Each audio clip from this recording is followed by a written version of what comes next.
Hi, welcome to Shara's kitchen. ಇವತ್ತಿನ recipe bisibelebath ಮಾಡೋದು ಹೇಗೆ ಅಂತ ನೋಡೋಣ ಬನ್ನಿ. ಮೊದಲಿಗೆ ಈ ಥರ ಬೀನ್ಸ್ನ ಸ್ವಲ್ಪ ಉದ್ದುದ್ದಿಗೆ ಕಟ್ ಮಾಡಿ ಇಟ್ಕೋಬೇಕು. ಇವಾಗ ನವಿಲುಕೋಸನ್ನ ಮೇಲ್ಗಡೆ ಸಿಪ್ಪೆ ಎಲ್ಲ ಈ ಥರ ತೆಗೆದು ಇಟ್ಕೋಬೇಕು. ನಂತರ ಒಂದು ಕ್ಯಾರೆಟ್ ತೊಗೊಂಡಿದ್ದೀನಿ, ಅದ್ರ ಮೇಲ್ಗಡೆನೂ ಸಿಪ್ಪೆನ ಈ ಥರ ತೆಗೆದು ಇಡಬೇಕು. ಮತ್ತು ಒಂದು ಆಲೂಗಡ್ಡೆ ತೊಗೊಂಡಿದ್ದೀನಿ, ಅದ್ರ ಸಿಪ್ಪೆನೂ ತೆಗೆದು ಇವಾಗ ನೋಡಿ ನವಿಲುಕೋಸನ್ನ ಕಟ್ ಮಾಡಿ ಇಡಬೇಕು. ನೋಡಿ ಈ ಥರ ಕಟ್ ಮಾಡ್ತಾಯಿದ್ದೀನಿ. ಇವಾಗ ಮತ್ತು ಆಲೂಗಡ್ಡೆನ ಈ ಥರ ಸ್ವಲ್ಪ ದೊಡ್ಡದಾಗಿಯೇ ಕಟ್ ಮಾಡ್ಕೊಳ್ಳಿ, ಅಂದರೆ ಟೇಸ್ಟ್ ಆಗಿರುತ್ತೆ. ಇವಾಗ ಕ್ಯಾರೆಟ್ನು ಕಟ್ ಮಾಡಿ ತೋರಿಸ್ತಾ ಇದ್ದೀನಿ ನೋಡಿ. ಈ ಥರ ಕಟ್ ಮಾಡಿ ಇಟ್ಕೋಬೇಕು. ಇವಾಗ ಕುಕ್ಕರಿಗೆ ನಾನು ಈ ಅಳತೆ ಕಪ್ಪಿಂದ 3 ಕಪ್ಪು ಅಕ್ಕಿ ಹಾಕ್ತಾಯಿರೋದು. 3 ಕಪ್ಪು ಅಕ್ಕಿಗೆ ನಾನು 2 ಕಪ್ಪು ತೊಗರಿಬೇಳೆ ತೊಗೊಂಡಿದ್ದೀನಿ. ಇದನ್ನ ಚೆನ್ನಾಗಿ ನೀರು ಹಾಕಿ ಒಂದು 2-3 ಸಲ ವಾಶ್ ಮಾಡ್ಕೋಬೇಕು. ಇವಾಗ ನೋಡಿ ಚೆನ್ನಾಗಿ ತೊಳೆದು ಇಟ್ಟಿದ್ದೀನಿ. ಈ ಥರ ಚೆನ್ನಾಗಿ ಕೈಯಿಂದನೇ ಈ ಥರ ತೊಳೆದು ಇಡಬೇಕು. ಇವಾಗ ಇದಕ್ಕೆ ನೆನೆಸಿರುವ ವಟಾಣಿ ಹಾಕ್ತಾಯಿದ್ದೀನಿ.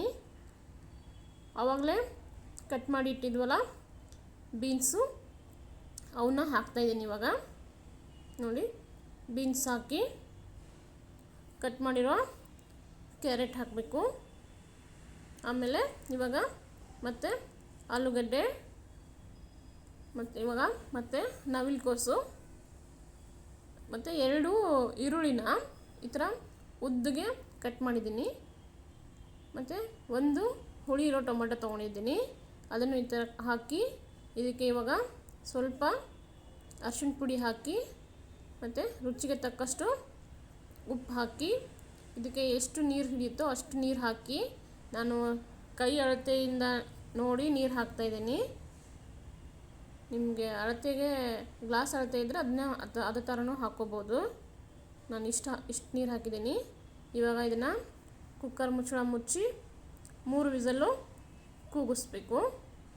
ಇವಾಗ ಇದನ್ನ ಗ್ಯಾಸ್ ಮೇಲಿಟ್ಟು 3 ವಿಸಲ್ಲು ಕೂಗೋಕ್ಕೆ ಬಿಡ್ತಾಯಿದ್ದೀನಿ. ಇವಾಗ ಒಂದು ಸ್ವಲ್ಪ ರುಬ್ಕೋಬೇಕು. ಮಿಕ್ಸಿ ಜಾರಿಗೆ ನೋಡಿ ಸ್ವಲ್ಪ ಹಸಿ ತೆಂಗಿನಕಾಯಿ ಹೋಳನ್ನ ಕಟ್ ಮಾಡಿ ಹಾಕಿದ್ದೀನಿ. ಇದಕ್ಕೇ 1-2 ಸ್ಪೂನು ಹಸಿಮೆಣ್ಸಿನ ಪುಡಿ ಹಾಕ್ತಾಯಿದ್ದೀನಿ, ನಿಮ್ಮ ಖಾರಕ್ಕೆ ಎಷ್ಟು ಬೇಕು ಅಷ್ಟು. ಇವಾಗ ಇದಕ್ಕೆ ಬಿಸಿಬೇಳೆಬಾತ್ ಪೌಡ್ರ್ ಹಾಕ್ತಾಯಿದ್ದೀನಿ 1-2 ಸ್ಪೂನು. ಮತ್ತು ಹುಣಸೆಹಣ್ಣ ಈ ಥರ ನೀರಲ್ಲಿ ನೆನೆಸಿರೋದನ್ನು ಈ ಥರ ಹಾಕ್ತಾಯಿದ್ದೀನಿ, ಸಿಪ್ಪೆ ಸಮೇತನೇ ಇಷ್ಟು ಹಾಕ್ತಾಯಿದ್ದೀನಿ. ಇದಕ್ಕೆ ಸ್ವಲ್ಪ ನೀರು ಹಾಕ್ಕೊಂಡು ನುಣ್ಣಗೆ ಮಿಕ್ಸಿ ಮಾಡ್ಕೋಬೇಕು. ಇವಾಗ ನೋಡಿ ಮಿಕ್ಸಿ ಮಾಡಿದ್ದೀನಿ, ತೋರಿಸ್ತೀನಿ. ಇಷ್ಟು ನುಣ್ಣಗೆ ರುಬ್ಬಿರೋದು, ಇದು ಇಷ್ಟಾದರೆ ಸಾಕು. ಇವಾಗ ಮತ್ತೆ ಒಂದು ಪಾತ್ರೆ ಇಟ್ಟು ಅದಕ್ಕೆ ಕ್ಯಾಪ್ಸಿಕಮ್ನ ಈ ಥರ ಸ್ವಲ್ಪ ದಪ್ಪಗೆ ದೊಡ್ಡೊಳಗೆ ಹೆಚ್ಕೊಂಡು ಇದಕ್ಕೆ 1-2 ಸ್ಪೂನು ಎಣ್ಣೆ ಹಾಕಿ ಫ್ರೈ ಮಾಡ್ಕೋಬೇಕು.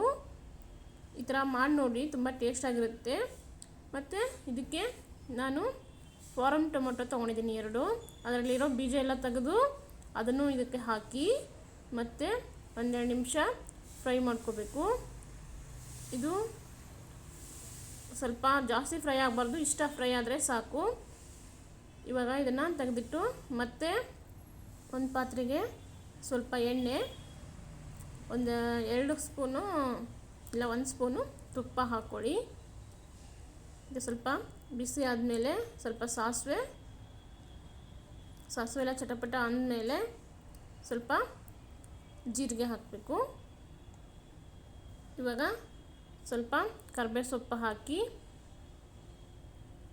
ಸ್ವಲ್ಪ ಹಿಂಗೆ ಹಾಕಬೇಕು. 1-2 ಒಣಮೆಣಸಿನ್ಕಾಯಿನ ಈ ಥರ ಕೈಯಿಂದನೇ ಕಟ್ ಮಾಡಿ ಹಾಕ್ತಾಯಿದ್ದೀನಿ. ಹಾಕಿ ಸ್ವಲ್ಪ ಕಲಿಸ್ಕೋಬೇಕು. ಆವಾಗಲೇ ಮಿಕ್ಸಿ ಮಾಡಿ ಇಟ್ಟಿದ್ವಲ್ಲ ಪೇಸ್ಟು, ಅದನ್ನು ಹಾಕಿ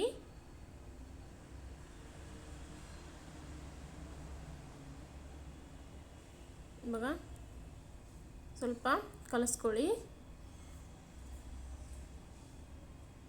ಇದಕ್ಕೆ ಸ್ವಲ್ಪ ಮಿಕ್ಸಿ ಜಾರಿಗೆ ಸ್ವಲ್ಪ ನೀರು ಹಾಕಿ ಈ ಹದಕ್ಕಿದ್ರೆ ಸಾಕೋದು. ಇವಾಗ ಇದಕ್ಕೆ ಸ್ವಲ್ಪ ಅರಿಶಿಣ ಪುಡಿ, ರುಚಿಗೆ ತಕ್ಕಷ್ಟು ಉಪ್ಪು ಹಾಕಿ, ಅನ್ನಕ್ಕೂ ಹಾಕಿದ್ವಿ, ಇವಾಗ ನೋಡ್ಕೊಂಡು ಹಾಕ್ಕೊಳ್ಳಿ. ಮತ್ತು ಸ್ವಲ್ಪ ಬೆಲ್ಲ ಹಾಕ್ತಾಯಿದ್ದೀನಿ. ನಿಮಗೆ ಬೇಕಾದರೆ ಹಾಕ್ಕೊಳ್ಳಿ, ಬೇಡ ಅಂದರೆ ಸ್ಕಿಪ್ ಮಾಡ್ಕೊಳ್ಳಿ. ಹಾಕಿ ಸ್ವಲ್ಪ ಚೆನ್ನಾಗಿ ಕುದಿಸ್ಕೋಬೇಕು. ಇದು ಎಣ್ಣೆ ಬಿಡಬೇಕು, ಅಷ್ಟು ಸ್ವಲ್ಪ ಕುದಿಸ್ಕೊಂಡ್ರೆ ಸಾಕು. ಇವಾಗ ನೋಡಿ ಈ ಥರ ಎಲ್ಲ ಎಣ್ಣೆ ಬಿಡ್ತಾ ಇದೆ. ಇವಾಗ ಇದು ರೆಡಿಯಾಗಿದೆ.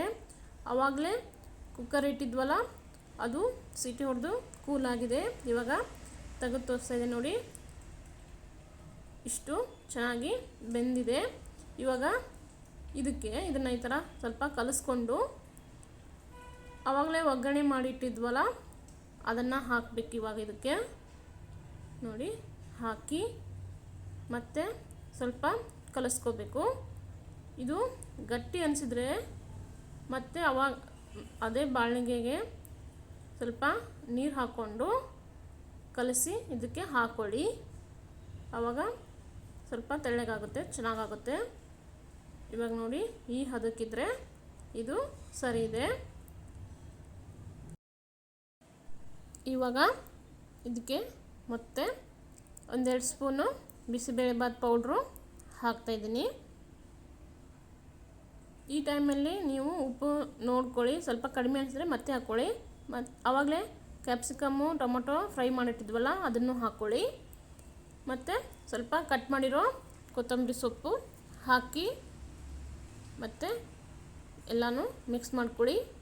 ಇದನ್ನ ಒಂದು ಕುದಿ ಬಂದರೆ ಸಾಕು. ಇವಾಗಿದು ರೆಡಿಯಾಗಿದೆ. ಸರ್ವ್ ಮಾಡುವಾಗ ಇದಕ್ಕೆ 1-2 ಸ್ಪೂನು ತುಪ್ಪ ಹಾಕಿ, ಇದು ಖಾರ ಬೂಂದಿ ಜೊತೆ ತಿಂದರೆ ಚೆನ್ನಾಗಿರುತ್ತೆ. ಇವಾಗ ನಾನು ಇದನ್ನು ಸರ್ವ್ ಮಾಡ್ತಾಯಿದ್ದೀನಿ. ಹಾಗೆ ಈ ವಿಡಿಯೋ ಇಷ್ಟ ಆದರೆ ಲೈಕ್ ಮಾಡಿ, ಶೇರ್ ಮಾಡಿ, ಸಬ್ಸ್ಕ್ರೈಬ್ ಮಾಡಿ. ಧನ್ಯವಾದಗಳು.